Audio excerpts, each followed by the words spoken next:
courtroom was already tense, the kind of tension you could feel in your bones. But when the heavy wooden door creaked open, louder than anyone expected, every head turned. Whispers flared like sparks. And then, silence. Chris Brown walked in. He wasn't supposed to be there. He wasn't on the list. He wasn't scheduled to testify. And yet, there he was. Shoulders squared, eyes locked forward, carrying something far heavier than fame. The judge raised an eyebrow. Diddy didn't move. Not much. But for a split second, his jaw tightened. A flash of something flickered across his face. Not just surprise, recognition, dread. Chris took his time. Every step toward the witness stand echoed like a countdown. This wasn't a performance. This was a reckoning. He placed his hand on the mic, his voice steady. "I wasn't going to say anything," he began. "Because when you're young and famous, you think silence protects you. You think survival means playing the game." He paused, eyes scanning the room. "But I'm not here to play anymore." And just like that, the courtroom knew. They weren't witnessing just another celebrity trial. They were about to hear the kind of truth no tabloid had ever printed. The kind of truth that could collapse empires. Chris's voice didn't shake, but his hands gripped the edge of the stand like he was holding onto something deeper than the wood. His gaze cut through the courtroom like a knife. And then he went back to when it all started. "I met him when I was 17, he said. Just a kid from Virginia with a voice and a dream." Diddy had approached him like a king welcoming a prince into the castle, told him he saw himself in Chris, called him the next big thing, promised mentorship, guidance, family. At first, it all looked like a blessing. Lavish parties, first-class trips, introductions to people Chris had only seen on magazine covers. It felt like he'd made it, until the price tag showed up. "There's always a price," Chris muttered, eyes lowering. "Everything he gives comes with something attached." He described one night in 2009, a private party, no cameras, no phones, just Diddy and his circle. Chris was told it was a celebration, but what he walked into was something else entirely. "There were rooms in that mansion no one talks about," he said. "Rooms where nothing felt like a party. It felt like control." He paused, long enough for the room to feel it. There were girls who looked scared, people being watched. And Diddy? He was always watching, smiling, like he was testing us. Suddenly, the courtroom wasn't just watching a man testify. They were watching a survivor peel back the mask of power and say what everyone else had only dared to whisper. Chris leaned forward, voice low but clear. "I didn't say anything back then," he admitted, "because I thought that's just how the industry worked. You stay quiet, you stay in line, you get rewarded, and if you try to leave, they remind you who made you." Then his eyes locked onto Diddy. "You did that," he said. "You used my name, my face, my pain, and turned it into currency." The air in the courtroom thickened, not from drama, but from something heavier. Truth. The kind that makes people squirm. He described how what began as mentorship turned into control. Subtle at first, who to talk to, what events to attend, which deals to sign. Then darker. If he ever tried to step back, there were consequences. Sudden career setbacks, collaborations that vanished, opportunities that were there one day and gone the next. Chris described a second property, off the grid, unlisted. Not Diddy's mansion, something more hidden. Inside, a padded room, no windows, just mirrors, music, and substances. Whatever people needed to feel numb, Chris said. Girls were brought in, some were in the industry, others weren't, but they were all told the same thing. Smile, keep him happy. He paused. "I remember one girl crying, saying she didn't want to do it anymore," Chris whispered. "One of Diddy's guys gave her something, told her to calm down, or get replaced." And then came the most devastating confession. "I didn't help her. I froze. Not because I didn't care, because I was afraid. Not of her pain, of him, of what he'd do if I stepped out of line." The courtroom wasn't breathing, because they weren't just hearing about power. They were seeing what it looked like when it crushed someone from the inside out. Chris steadied himself. The storm in his chest was rising, but his words sharpened. "You want to know the difference between fear and control?" he asked the jury. "Fear fades. Control buries itself. It rewrites who you are." He turned his gaze to Diddy. "But what you never knew is I started writing it all down." Gasps rippled through the courtroom. He had kept a record, not just memories, but hard proof. Text messages, voicemails, names, dates, patterns. For years, while the world called him crazy, while tabloids tore him apart, he was building a timeline of abuse in silence. "I couldn't say anything back then," he said, "but I knew the day would come." And that day had arrived. Chris explained how the manipulation went beyond parties and private rooms. It bled into business, into contracts, into his music, into his life. Diddy wasn't just watching, he was maneuvering, shaping every decision, every public moment like a puppeteer pulling invisible strings. "If I didn't show up to one of his retreats," Chris said, "suddenly a story leaks, suddenly a brand deal vanishes, suddenly I'm the one spiraling, again." He spoke of phone calls that weren't check-ins, they were power checks. Rooms filled with people Chris didn't know, but who all answered to one man, Diddy. It wasn't mentorship, he said, it was surveillance. Then, he dropped the match on a powder keg. "I still have the voicemail," Chris said, from 2017, from him. With the judge's approval, it was played aloud in the courtroom. Diddy's voice came through, smooth but cold. "You got talent, Chris. I see that. But don't forget who opened those doors for you. Play smart. Stay close. And everything stays clean. Start acting out, and things get complicated. Be good, little bro." Silence fell like a guillotine. The jury was frozen. The media stopped scribbling. Even the judge seemed visibly shaken. Chris Brown wasn't guessing, he was proving. And the courtroom now realized this wasn't just testimony, this was detonation. Chris's voice lowered, almost trembling now, but it wasn't fear. It was the weight of names, of memories, of people who didn't get to speak for themselves. "You think this is about me?" he said. "It's not." He described a young R&B singer, 21 years old, full of talent, who came to one of Diddy's private functions. She thought it was a networking event, thought she'd meet producers, artists, collaborators, but she never made it to the studio. She didn't even make it out the same. "She looked terrified," Chris said. "Didn't speak, just sat in the corner sipping water. When I asked if she was okay, she told me she was chosen, but didn't know for what. Just that she wasn't allowed to leave." The next day, her Instagram was gone. Her label dropped her a week later. She vanished, and Chris tried to find her. He made calls, asked questions, but that's when the warning came. "Back off, this ain't your fight." But it was his fight. It always had been, because behind the glitz, behind the charts and the headlines, there was a pattern, a system designed to silence, erase, and destroy anyone who stepped out of line. Chris listed them: artists shelved without reason, assistants fired after seeing too much, dancers flown out, used and erased like they never existed, all under the glittering excuse of mentorship and exclusivity. "You think you're being groomed for greatness," he said, cold now, "but you're really just being shaped into silence." Then came the twist no one saw coming: the group chat. Chris revealed a private encrypted message thread among multiple male artists, each of them once under Diddy's wing. They called it the watch list. Every few months, someone would post the same thing: "I'm being followed. They took my phone. If I disappear, tell the truth." He held up a redacted sheet of messages. Timestamps, screenshots, statements, real voices, real fear. One message still echoed in the room. He said I owed him. "They took my phone," said it's protocol. Suddenly, this wasn't just about abuse, it was about surveillance, control, paranoia engineered to keep artists chained to a machine they thought was helping them. And as Chris placed those papers into evidence, the courtroom understood.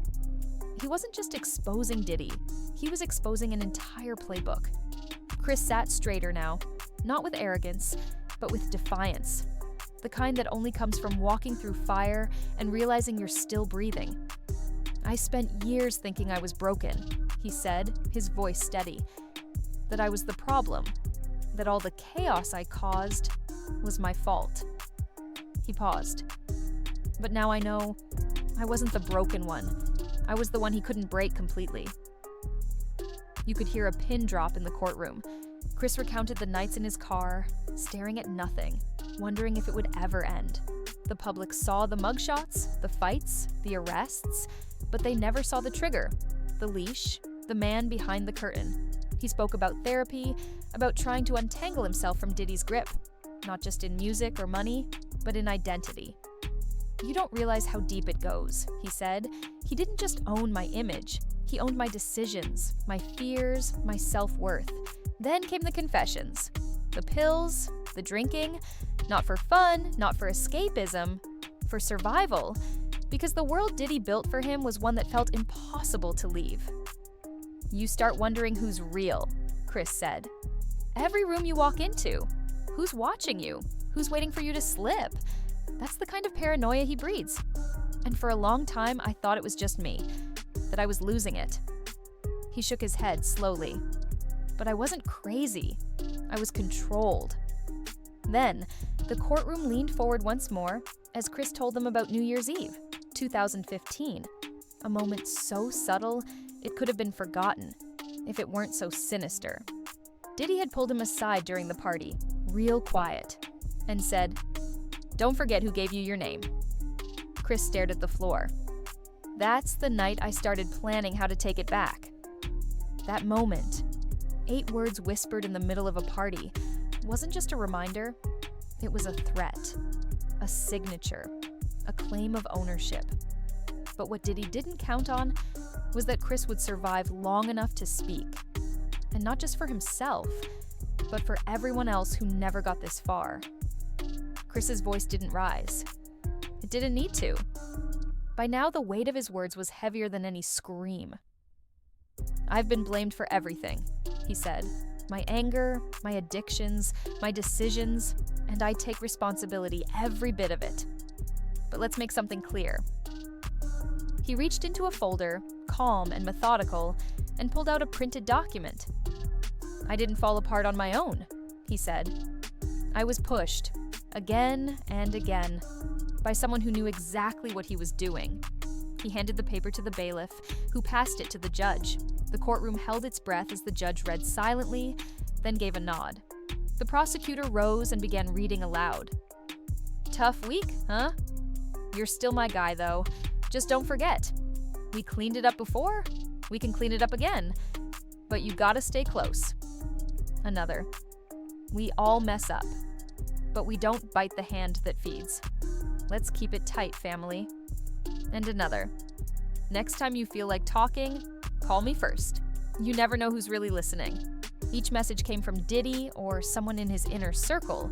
Each one followed a familiar pattern. Flattery, guilt, control, praise laced with pressure, support laced with silence. "These weren't check-ins," Chris said. "They were threats. Threats wrapped in love." He sat straighter now, his shoulders square, no longer weighed down by shame, but braced by clarity. "That's how it works," he said. "They make you think they're saving you when really they're just keeping you under." And in that moment, the courtroom could see it for what it really was. Not mentorship, not loyalty, but manipulation, dressed up as care. Chris had lived under a spell, a dangerous, strategic illusion that turned control into comfort and blackmail into brotherhood. And now, for the first time, he was naming it. He looked to the jury. "You all saw the headlines, the arrests, the spirals, and I lived them. But what you didn't see, what no one saw, were these messages, this leash, this pattern." And the unspoken question rang through the room. How many others got these messages too? Because this wasn't just personal anymore, it was a blueprint. Chris turned to the judge, to the jury, and finally, to Diddy. He didn't shout. He didn't raise a fist. His voice was steady, low, and more devastating than any outburst could have been. "You're the reason my life fell apart." 5 words. No embellishment, no theatrics, just truth. Raw, undeniable, and irreversible. The silence that followed didn't just fall, it landed. The kind that tightens throats and makes grown men blink harder. Even reporters in the gallery stopped scribbling. because what Chris had just said didn't need volume, it had weight. "You didn't just manipulate my image," Chris continued. "You manipulated me. You saw a kid with talent, with heart, and no armor, and instead of guiding me, you turned me into a pawn." He blinked, but the tears never fell. His voice never cracked. He was beyond that now. "They see the headlines," he said. "The meltdowns, the fights, the chaos, and they think I'm the villain in my own story." He paused, locking eyes with the jury. "But what they don't see is what came before all that. The traps, the pressure, the control. You built me up just to break me down." Then, a memory, a moment that now felt like a prophecy. "Do you remember that night in 2012? Chris asked, still looking at Diddy. "Miami, that rooftop party. You pulled me aside and said, 'You're getting too loud, too big, stay humble.'" Chris shook his head slowly. "Back then, I thought it was advice. Now, I know it was a warning." And suddenly, the jury saw it. The public saw it. Everyone saw it. This wasn't a cautionary tale about a troubled star. This was the unraveling of a machine built on silence, secrecy, and stolen futures. "You needed me broken," Chris said, "because broken people are easier to control." The courtroom didn't react. They couldn't. They were still trying to breathe. Chris turned toward the jury again, not with anger, but with something heavier. Resolve. "From the outside, I looked like I had it all," he said. "Fame, money, sold-out tours, awards." He paused, almost scoffing. "But inside, I was empty, because everything I built stood on a floor he could yank out from under me at any moment." He described the paranoia, the fear that clouded every step of his success, team members he didn't trust, opportunities that disappeared without explanation, producers who ghosted him after one missed party. And then the pattern became undeniable. I'd say no just once, and boom, deals vanish, sponsors go silent, stories start leaking. He looked at the prosecutor. That wasn't coincidence, that was control. Then came the moment that broke even the prosecution's composure. Chris reached into his folder one last time. "I have the texts," he said. "From him, from his people. After every meltdown, after every mistake, the pattern was always the same: flattery, shame, and control." The courtroom sat frozen as more messages were read aloud. "Tough stretch, huh? We've covered you before. We can do it again, but don't make it hard for us. You're still family, but let's not forget who's always had your back. Thinking of going public? Call me first. You don't want to say something you can't unsay." Chris leaned forward, tone steady. "These weren't support. These were reminders that my voice was least, my chaos was currency, my silence was the price." He straightened, as if lifting that weight off his own back. "I've been judged, dragged, and dismissed for years, and I've owned my flaws. But this wasn't just self-destruction, it was sabotage, carefully engineered by someone who knew how to make the fall look like my own fault." He turned back to Diddy for the final time in that section. "And you know what the worst part is?" Chris asked. "You never even denied it, because in your world, this is normal." His voice lowered to a near whisper. "But it's not. It's sick, and I'm not scared of you anymore." The final blow wasn't loud, but it shattered everything. Chris had just taken the one thing Diddy had always controlled, fear, and laid it at the court's feet. The judge called for a recess, but no one moved. Chris remained seated, hands gripping the edge of the witness box, not for balance, but for grounding. For the first time in years, the noise around him had stopped. Not because the chaos had ended, but because he had faced it and survived. When court resumed, the judge asked if he had anything more to add. Chris stood, slowly, intentionally, walked back to the mic, looked out over the courtroom, not at Diddy now, but at everyone else. "I didn't come here to take anything," he began. "Not a career, not revenge. I came here to give something back." He let that hang in the air. The truth. He turned toward the camera, broadcasting the trial. This was no longer just about court. It was a message to the world. This isn't just about music. It's not about fame. It's about power. And what happens when no one's watching? It's about the traps young artists walk into thinking they've found family, only to realize they've stepped into a cage. Then, he paused. Let the weight settle. And I know there are others watching. Artists, assistants, dancers, people who are still too scared to speak, still telling themselves it wasn't that bad, still believing silence equals safety. His eyes darkened, not with anger, but truth. But silence doesn't make you safe. It just makes them stronger. And then, one final message. He turned to Diddy. Cold. Unreadable. Chris didn't flinch. You taught me how to hide pain, how to perform trauma. But now I'm teaching you, and everyone like you, that no amount of power can keep the truth buried forever. The silence that followed didn't demand attention. It commanded it. Chris stepped down. No applause, no smile, just forward motion. Slow, grounded, unstoppable. For the first time in years, every step he took belonged to him. And behind him, in that courtroom, the empire that once ruled through fear, manipulation, and silence began to crumble, brick by brick, under the weight of one thing it never saw coming: the truth, spoken out loud and without apology.